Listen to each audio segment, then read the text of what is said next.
अस्सलामुअलैकुम दोस्तों। ईरान ने सऊदी अरब पर फिर से हमला कर दिया है। अब ये कहा जा रहा है कि अमेरिका का बहुत बड़ा नुकसान हुआ है। सऊदी अरब में जो अमेरिका के अड्डे थे, एयरबेस थे, जो भी थे, उस पर ईरान ने फिर से हमला कर दिया सऊदी अरब में और अमेरिका का बहुत बड़ा नुकसान हुआ है। ईरान ने अब अमेरिका को धमकी दी है कि अब हम तुम्हारी आंखें निकाल देंगे। यह बहुत बड़ी धमकी है।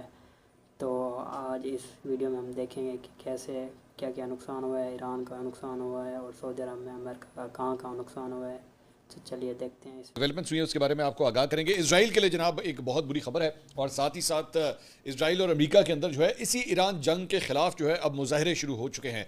दोनों मुल्कों के अंदर जो है वो ये बहुत बड़ी परेशानी है कि जनाब उनकी अपनी आवाम जो है इस जंग के खिलाफ अब निकलना शुरू हो चुकी है। इसकी डिटेल्स भी अभी थोड़ी देर में मैं आपके साथ शेयर करूंगा, लेकिन सबसे पहले आप यकीन कीजिए कि एक मुआवजा कहूँगा इसे मैं, एक मुआवजे से कम नहीं है जिसकी वीडियो मैं आपके साथ शेयर करना चाह रहा हूँ। और ये है वो वीडियो जिसे आप देखिएगा, जिसके अंदर बेसिकली एक इजरायली और अमरीकी लड़ाका तैयारों की जानिब से जो बमबारी होती है और उसके नतीजे में जो बिल्डिंग्स गिरती हैं, उस बिल्डिंग के मलबे के नीचे से एक शीर ख्वार बच्चे को जो है वहाँ से रेस्क्यू किया जाता है। आप उस छोटी सी जो बच्ची है, आप उसकी उम्र देखिएगा और उसका बिल्कुल चेहरा वगैरह सब कुछ जो है वो गर्द से अटा हुआ है, कपड़े उसके ख़राब हैं, लेकिन इसके बावजूद रेस्क्यू सर्विसेज जो हैं वो इस बच्ची को भी रिकवर करने में कामयाब हो जाते हैं। तो इससे कहते हैं कि जिससे अल्लाह रखे उसे कौन चखे।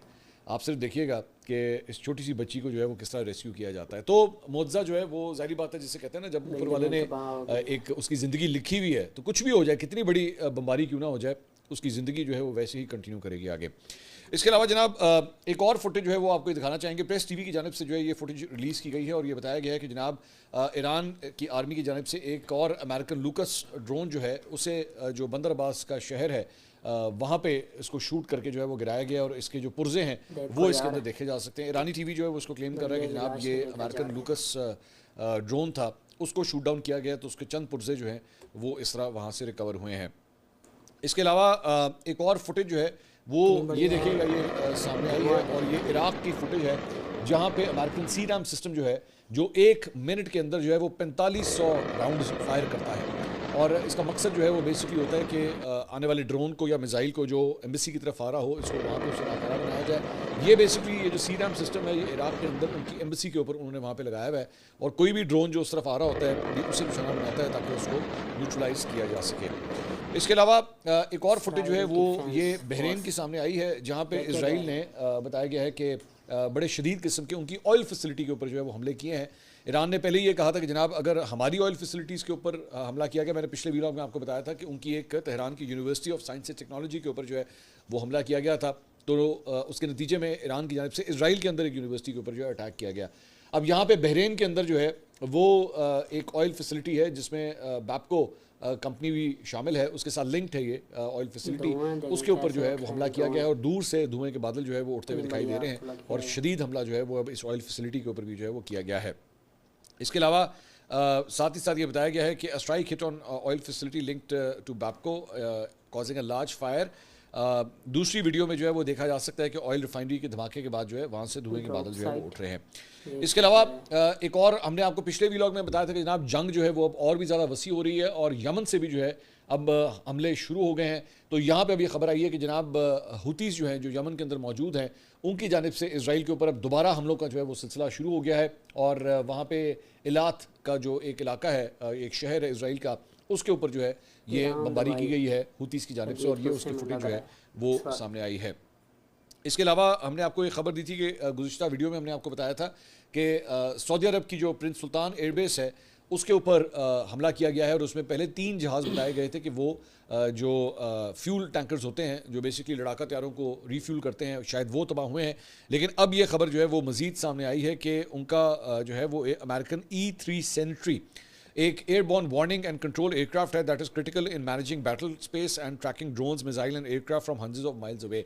बेसिकली वो इंटेलिजेंस जो है वो गैदर करता है, मॉनिटरिंग करता है, ये जहाज़ वो काम करता है। एक तो रीफ्यूलिंग के लिए एक जहाज़ इस्तेमाल होता है, ये बेसिकली ट्रैकिंग करता है, तमाम जो लड़ाका तैयारे आसपास मौजूद होते हैं उनको निशाने बताता है, उनको गाइडेंस देता है। वो बेसिकली रेडार्स सिस्टम्स जो हैं वो इसके अंदर नस्ब किए गए होते हैं, और ये जो लड़ाका तैयारे होते हैं उनको गाइडेंस दे रहा होता है कि अब आप किस तरफ जाएं और किस डायरेक्शन में जाएं, या किस जगह से आपके ऊपर मिसाइल फायर हो रहा है या कोई ड्रोन्स आ रहे हैं तो आपने किसको निशाना बनाना है।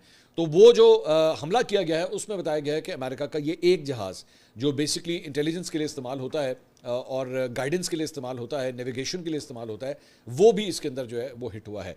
और इसमें एक बड़ी इंटरेस्टिंग बात जो है वो ये सामने आई है, उसमें ये कहते हैं कि जी कि ये जो एक E3 सेनेटरी तैयारा है जो डैमेज हुआ है वो तकरीबन $500 मिलियन से ज़ायद का एक तैयारा है जो इसमें जिससे नुकसान पहुंचा है। और इसके अमेरिका के पास इसकी जो टोटल स्ट्रेंथ है वो 16 है, तो 16 में से एक जहाज़ जो है जो $500 मिलियन से भी ज़ायद की मालियत का है वो इसके अंदर हिट हुआ है। लेकिन इसमें सबसे इंपॉर्टेंट बात यह है कि इसमें से इन 16 में से 6 जो हैं इन्होंने जंग के अंदर डिप्यूट किए हुए हैं। टोटल स्ट्रेंथ 16 है, 16 में से 6 जो है वो उन्होंने जंग के अंदर डिप्यूट किए हुए हैं।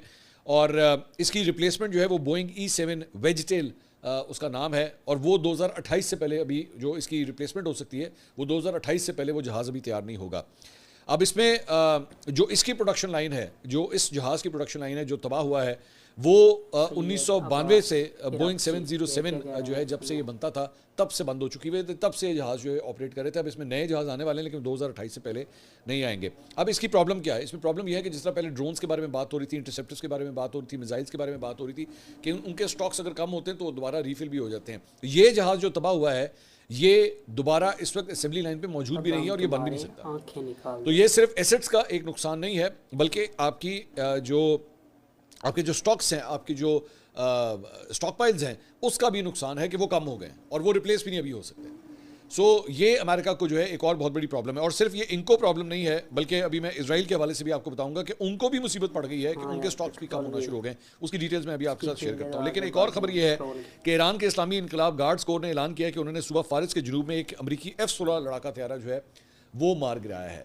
अभी जाहिर बात है दोबारा मैं आपसे ये कह रहा हूँ कि ये ईरान का अपना सरकारी टीवी है जो ये क्लेम कर रहा है, इसको अभी तक अमेरिका ने इसकी तस्दीक नहीं की है कि उनका कोई F-16 लड़ाका तैयारा गिरा है, लेकिन प्रेस टीवी ये क्लेम कर रहा है कि ऐसा हुआ है। इसके अलावा मिडल ईस्ट के एक सहाफ़ी हैं एरियल ओसरान, उन्होंने एक ट्वीट किया, उन्होंने ये वीडियो जो है वो ट्वीट की है और उसके अंदर जो है उन्होंने ये क्लेम किया है कि इसके अंदर कुवैती मुसल्लह अफवाज का कहना है कि कई ईरानी ड्रोन्स ने कुवैत के बैनुल-अक़वामी हवाई अड्डे को निशाना बनाया है जिससे उनका रेडार सिस्टम काफ़ी उसे नुकसान पहुंचा है और एयरपोर्ट के फ्यूल टैंक में बड़ी आग भड़क उठी है। किसी के जख्मी होने की इतला जो है वो फिलहाल नहीं मिली है। कुवैत आर्मी के ऑफिशियल अकाउंट से एयरपोर्ट पर लगी आग बुझाने की वीडियोज़ भी जो है वो शेयर की गई है। वाज़ेह है कि कुवैत में गुज़िश्ता 24 घंटों में 15 ईरानी ड्रोन्स के जरिए जो है वो हमला किया गया है। तो कुवैत, बहरीन, इजराइल, इससे पहले सऊदी अरब को अटैक किया गया। तो ईरान की जानिब से जो है इन तमाम मुल्कों खलीजी ममालिक के ऊपर जो अटैक्स का सिलसिला है वो अभी भी वैसे का वैसे ही जारी है। इसके अलावा एक और खबर यह है कि एमिरेट्स ग्लोबल एल्युमिनियम ने बताया कि अबू ज़ैबी में उसकी अल-तवीला की तनसीब को ईरानी मिसाइल और ड्रोन हमलों से काफ़ी नुकसान पहुंचा है। कई मुलाजमीन जख्मी हुए हैं लेकिन कोई भी जख्म जो है वो जानलेवा नहीं था। इसमें बताया जाता है the site is a cornerstone of both the UAE economy and global supply chain. It produces 1.6 million tons of aluminium in 2025 and EGA accounts for roughly 4% of global production. कि जिस जगह के ऊपर, जिस तनसीब के ऊपर एक्चुअली हमला किया गया है वहाँ से तकरीबन 16 लाख टन एल्युमिनियम जो है 2025 में बनाई गई थी और ग्लोबल प्रोडक्शन जो है वो इसकी तकरीबन 4% का इसके अंदर जो है वो इसका पोर्शन होता है। तो इसमें बेसिकली इजराइल की जानिब से जब अटैक्स किए गए ईरान के ऊपर तो उसके बाद ईरान की जानिब से जो है वो इसके ऊपर जो है वो अटैक्स हुए हैं। अबू ज़ैबी के अंदर ये सप्लाई चेन जो है वो मौजूद है और अल तवीला के बारे में कहा जाता है कि वो जो लार्जेस्ट सिंगल साइट स्मेल्टर्स जो हैं जो पूरी दुनिया में इस एल्युमिनियम को बनाने के लिए जो इस्तेमाल होते हैं, जो मशीनरी इस्तेमाल करती है वो दुनिया के सबसे बड़े तरीन साइट्स में से एक जो है वो कंसिडर की जाती है। और UAE की जो largest export after oil and gas reaching customers in over 50 countries with the sector supporting around 60,000 jobs. Aluminium की जो एक्सपोर्ट है वो UAE की जो है वो मतलब जो इनकी टॉप टेयर एक्सपोर्ट आइटम्स हैं उसमें से एक है और जिस सेक्टर के अंदर तकरीबन 60,000 नौकरियां जो है वहाँ पे होती हैं तो उसको भी जो है ईरान की जानिब से हिट किया गया है। इसके अलावा एक और फुटेज जो है वो ये सामने आई है और इसमें बताया गया है कि जनाब ये फुटेज जो है वो देखा जा सकता है। इजरायली एयरफोर्स KC-707 जो है वो F-15 के जो वहाँ से फ़्लाइट्स हो रही हैं उनकी रीफ्यूलिंग का काम जो है वो ये किया जा रहा है इन तैयारों के ज़रिए। आप इसको गौर से देखिएगा, वो पूरी एक फॉर्मेशन है जहाज़ों की, वो एक एक करके इस फ्यूल टैंकर, अभी थोड़ी देर पहले जो मैं आपको बता रहा था कि फ्यूल भरने के लिए लड़ाका तैयारों में किस तरह होता है, तो ये वो फॉर्मेशन है, इसको गौर से देखिएगा। इसमें एक एक जहाज़ जो है उस फ्यूल टैंकर के करीब आता है और अपनी नोज़ल उसके अंदर जो है वो अटैच होती है और उसके बाद इसके अंदर जो है रीफ्यूलिंग होती है। तो ये वो रीफ्यूलिंग का जो है वो अमल है। इसके अलावा मैंने आपको इससे पहले ऐसे ही बताया था कि जनाब अमेरिका का जिस तरह एक जहाज़ जो है वो तबाह हो गया जो देखिए नेविगेशन के इनके लिए इस्तेमाल कहाँ होता है, कहाँ से कहाँ इसी तरह पहुँच जाते इसराइल के अंदर भी जो है उनका असलहा कम होने की और उसकी दिफाई सलाहियत कम होने की जो है रिपोर्ट्स आना शुरू हो चुकी हैं। वॉल स्ट्रीट जर्नल की एक रिपोर्ट के मुताबिक इसराइल ने अपने जदीद तीन मिसाइल इंटरसेप्टर्स के इस्तेमाल को महदूद करना ऐसे शुरू तो कर दिया है लगेंगे क्योंकि भाई। ईरानी हमलों के नतीजे में ज़ख़ीरे में कमी हो रही है। अब ये जंग जारी है ईरान की, अमेरिका की और इसराइल की। अमेरिका और इसराइल ये दोनों तो साथ हैं, लेकिन ईरान जो है ना अकेला लड़ रहा है। देखते हैं अब इसका क्या नतीजा निकलता है और पाकिस्तान भी इसमें अहम किरदार अदा कर सकता है इस जंग को रुकाने के लिए। पाकिस्तान तो अपनी पूरी कोशिश कर रहा है कि ये जंग रुक जाए, जैसे भी सऊदी अरब को मना लिया जाए और इधर से ईरान भी मान जाए। अमेरिका और इसराइल भी कह रहे हैं कि अब ये जंग रुकनी चाहिए, लेकिन ईरान ये जंग नहीं रुकना चाह रहा। वो अपनी ज़िद पर डटा हुआ है, कैसे मुकाबला कर रहा है। तो दोस्तों अगली वीडियो में हम मिलते